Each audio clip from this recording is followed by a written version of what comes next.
Kisah Nabi Yunus alaihi salam. Ditelan ikan paus, usia bumi semakin tua, dan jumlah manusia pun terus bertambah dari masa ke masa.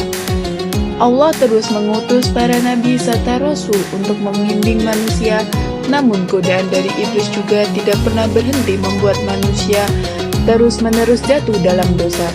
Sama seperti yang terjadi pada penduduk kota Ninawa ini.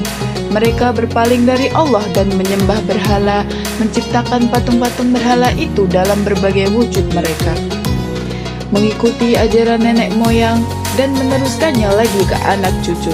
Ingatlah anak-anakku, tidak ada pencipta dan pelindung yang lebih hebat daripada dewa. Ajaran ini semakin lama semakin melekat hingga tidak ada lagi orang yang beriman kepada Allah Subhanahu wa Ta'ala. Nabi Yunus alaihissalam lahir di tengah-tengah kaum penyembah berhala ini. Namun hal itu tidak membuatnya terjerumus dalam dosa. Dia tetap memegang teguh iman kepada Allah sesuai dengan ajaran para nabi terdahulu. Allah lantas mengangkat Nabi Yunus sebagai utusan. Tugas Nabi Yunus adalah mengingatkan umat dan mengajak mereka untuk kembali beriman kepada Allah. Sebagai banyakan kaum durhaka lainnya, penduduk Ninawa pun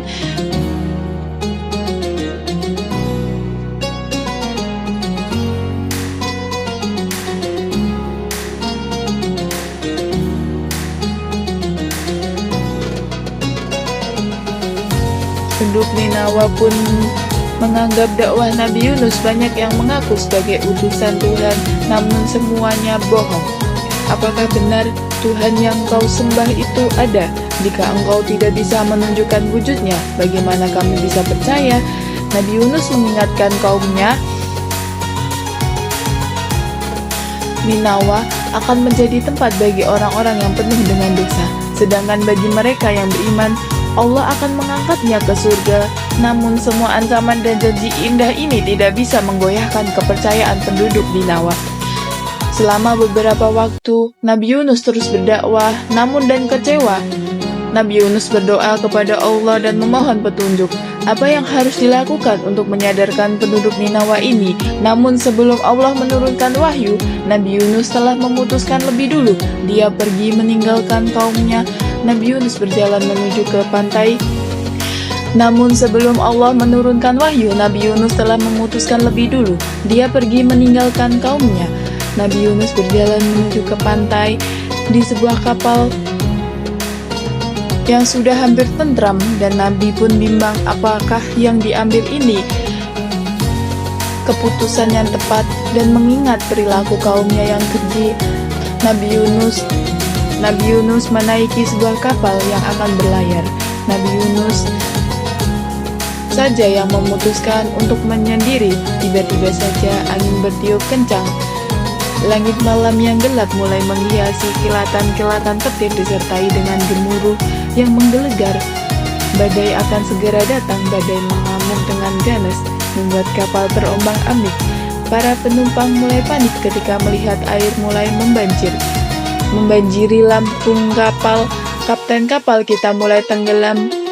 Buang barang-barang yang paling berat. Semua awak kapal langsung bergerak. Mereka membuang barang bawaan ke laut untuk mengurangi beban. Meskipun semua barang sudah dibuang, kapal tetap saja terombang-ambing dan hampir tenggelam, seolah beban yang dibawanya masih terlalu berat. Bagaimana ini, Kapten? Salah satu di antara kalian pasti telah berbuat dosa besar sehingga para Tuhan marah. Nahkoda pun memerintahkan anak buahnya untuk membuat undian. Setelah undian itu jadi, Nahkoda berkata sesuai tradisi, untuk meredakan amarah laut, salah satu penumpang harus dikorbankan. Buang saja para budak, buat apa harus diundi bagi yang namanya terpilih? Dialah yang akan dibuang ke laut. Undian pertama dilakukan, yang keluar adalah nama Nabi Yunus. Undian kedua dilakukan, dan yang keluar adalah nama Nabi Yunus. Lagi siapa yang bernama Yunus? Malang sekali dia. Undian untuk ketiga kalinya, bahwa dia semua penumpang sepakat bahwa Nabi Yunus yang harus dikorbankan agar lautan kembali tenang. Awak kapal berjaga-jaga, seandainya saja Nabi Yunus melakukan perlawanan, Namun Nabi Yunus tidak melawan. Nabi berpikir apakah ini merupakan teguran dari Allah Subhanahu wa Ta'ala, karena dia telah meninggalkan kaumnya sebelum mendapatkan perintah dari Allah.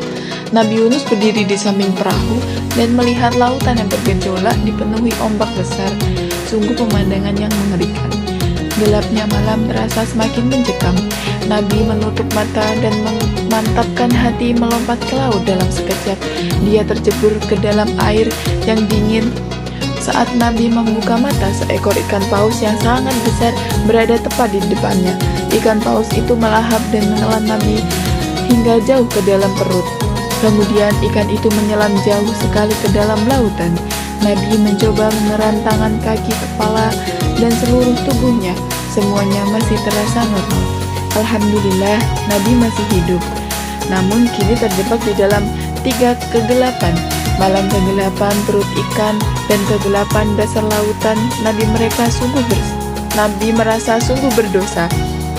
Dia kemudian bertasbih dan berdoa memohon ampunan. Tiada Tuhan selain Engkau ya Allah, wahai Maha Suci, sesungguhnya aku terasuk orang yang menganiaya. Di perut ikan, Nabi Yunus tidak pernah berhenti bertasbih. Dia bertobat dengan sungguh-sungguh. Allah Subhanahu wa Ta'ala mendengar tasbih Nabi Yunus yang menggema dari perut ikan. Atas kesungguhannya itu, Allah menurunkan perintah kepada ikan paus agar membawa Nabi ke permukaan laut. Ikan itu berenang menuju ke sebuah pulau dan mengeluarkan Nabi Yunus dari dalam perutnya. Allahu Akbar, Nabi Yunus berhasil selamat dari perut ikan tanpa suatu kekurangan. Namun berada di dalam perut ikan membuat tubuh Nabi menjadi lemah dan kesakitan. Apalagi setelah dia terdampar di pantai, sengatan sinar matahari membuat kulitnya semakin terbakar di tengah rintihannya. Nabi terus bertasbih dan memohon pertolongan dari Allah Subhanahu wa Ta'ala. Kemudian Allah menumbuhkan pohon sejenis labu yang memiliki daun lebar untuk melindungi dari sinar matahari. Nabi Yunus bertahan hidup dengan bantuan buah labu beserta daun-daunnya yang lebar. Daun itu mampu melindungi kala panas dan dingin. Beberapa waktu kemudian, Nabi berangsur-angsur pulih dan sehat kembali. Setelah itu, Nabi Yunus kembali kepada penduduk Ninawa dan memberikan wahyu pada Allah telah melibatkan mereka semua. Nabi Yunus sungguh terkejut melihat kaumnya telah berubah ketika Nabi di kota mereka menyambut dengan hangat. Kami takut azab dari Allah. Akankah beriman dan beribadah seperti yang Engkau ajarkan, berharap agar Allah mengampuni dosa kami. Subhanallah, penduduk Ninawa yang tadinya menyembah berhala kini telah bertaubat dan beriman kepada Allah Subhanahu wa Ta'ala. Dan mereka semua bersujud syukur ketika mendengar bahwa Allah telah menerima taubat mereka. Setelah itu, penduduk Ninawa hidup dengan makmur dan bahagia. Alhamdulillah, Nabi Yunus pun melanjutkan dakwahnya lagi hingga usia 110 tahun. Baiklah, cukup sekian yang dapat saya sampaikan. Sebelumnya saya Cindy Setianingrum dengan NIM terakhir 008. Akhirul kalam, wassalamualaikum warahmatullahi wabarakatuh. See you.